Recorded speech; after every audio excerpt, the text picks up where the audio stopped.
This morning on Jersey Magazine, Andrew Seaman is the editor at large for job search and careers from LinkedIn News joins us. Andrew, good morning and welcome.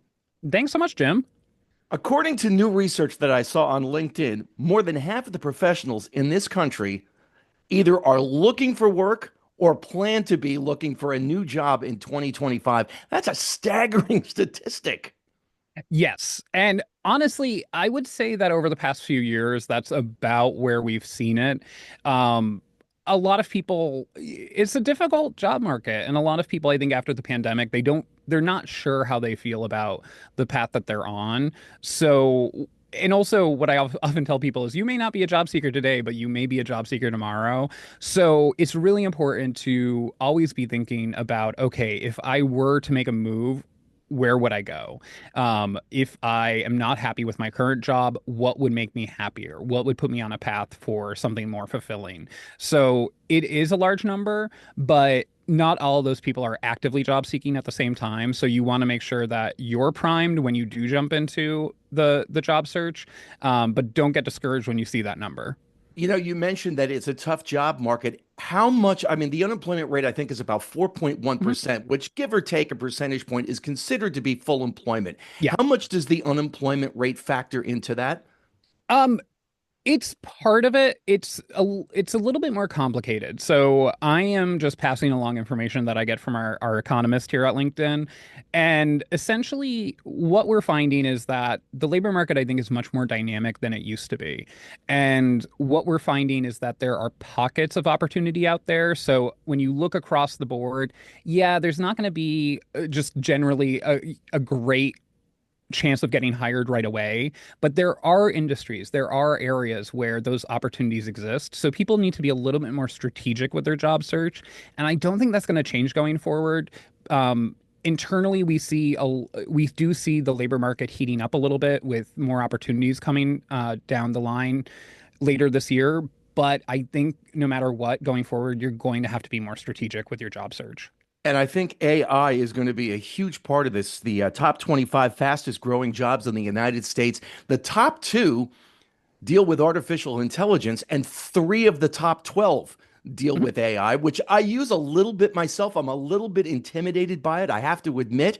And I don't think I'm alone in And I don't know if it's a fear of my job is going to be taken over by AI or not. It could be far more than that. But I definitely think there's an intimidation factor there, Andrew.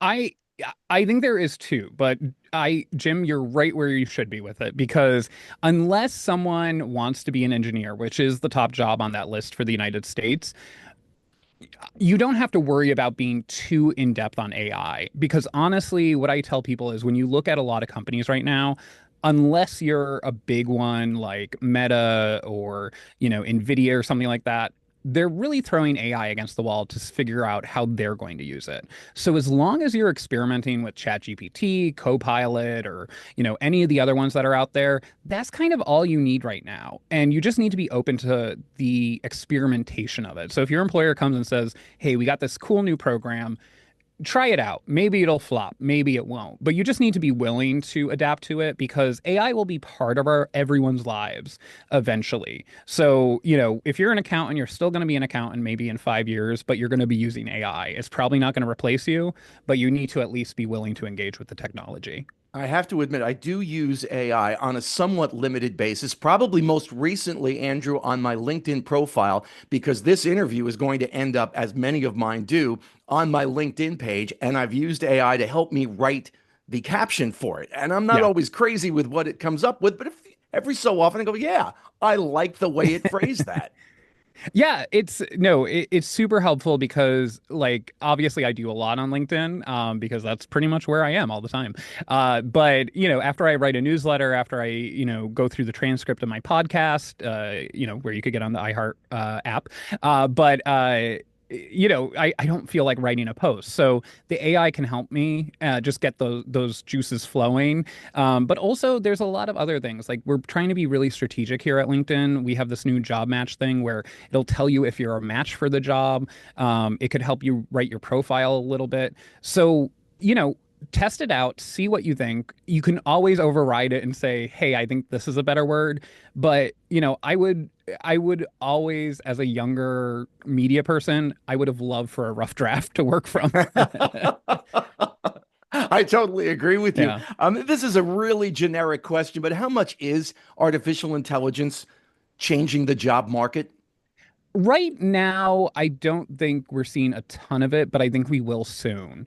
The sort of idea that I work with is displacement, not replacement. So there are going to be people who their jobs are impacted by AI. I'm not saying it's a layoff or anything, but their responsibilities may shift. The good news is that historically, there are so many more jobs that are created by technology than are replaced by them. So if you look back at some economic reports, like I think 80% of most jobs, like since 1940, are the result of technology that has been implemented during that time. So you have to be strategic, you have to be open to opportunities, but things are going to shift. They're always going to shift and much faster, in the future. But just make sure you keep swimming, and you'll stay ahead of the current. You mentioned 1940 and how much technology has changed jobs. And I noticed in your report almost half of this year's jobs in that top 25 didn't exist 25 years ago. Yeah. Yeah. And I think that shows you how quickly things are changing. Obviously, there are a lot of new opportunities out there. There are new niche opportunities. And I think the good news is that if you specialize in an area and you maybe like half of your job, but not the other half, you can get more specific and find roles that maybe speak more to you and fulfill you a little bit more. But the good news is that there are some other jobs on that list that are still there that people can rely on. And, what shocked me, and I think shocked a lot of people here when we were looking at the data, was travel agent. Like, who thought travel agents would come back? But businesses, they are doing more travel again with their employees. They often rely on travel agencies. People are realizing travel agents can offer some discounts on cruises or theme park passes, things like that. So travel agents, they could also work from home. So that's an area that we're seeing really investment in, and also security guard. You actually anticipated or answered, I should say, one of the questions I was going to ask you because in addition to the three AI Yeah. things that we mentioned, I was going to ask you what jumped out the most, and you said travel agent, and that one caught my eye as Yeah. well. And I was like, wow, maybe Yeah. I should consider that. And also, I think the other thing that caught our eye is, and what one of my favorite things is when we get the data for this list, is we sit in a conference room and we sort of be like, okay, why do we think this is here? Why do we think we're seeing this on the data? The other thing that popped up to me was engineer. And it seems so specific. But then when I was going back and I was thinking, okay, when I've talked to economists over the past year, they were really interested in the infrastructure money that had been flowing from the government. And I was like, oh, that does make sense because all this infrastructure money, all the importance of bridges after Baltimore, all those things. So really, when you look at the list, my favorite thing is like you can actually tie it to real life things that are happening and say, okay, I get this. Like the security guard, obviously, there's been a lot of talk about shoplifting, crime, legal cannabis because they can't use traditional banking systems. They need on-site security. So you could really kind of connect the dots, and I really like that. What are some of the best ways, Andrew, that our listeners can use LinkedIn to help themselves find a new job or perhaps a new career path? So one of the best things you could do is actually set job alerts. So if you are interested in a field and you want to make a career transition, one of the best ways to get an interview is being among some of the first applicants.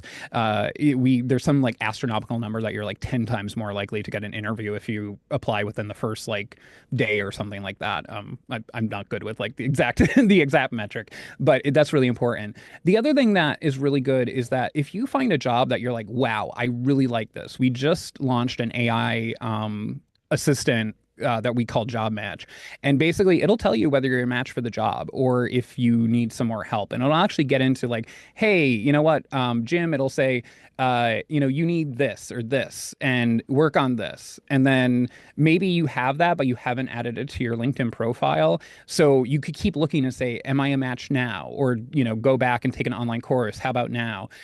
So that'll show you actually, what you need to get across the finish line to maybe the new career you want.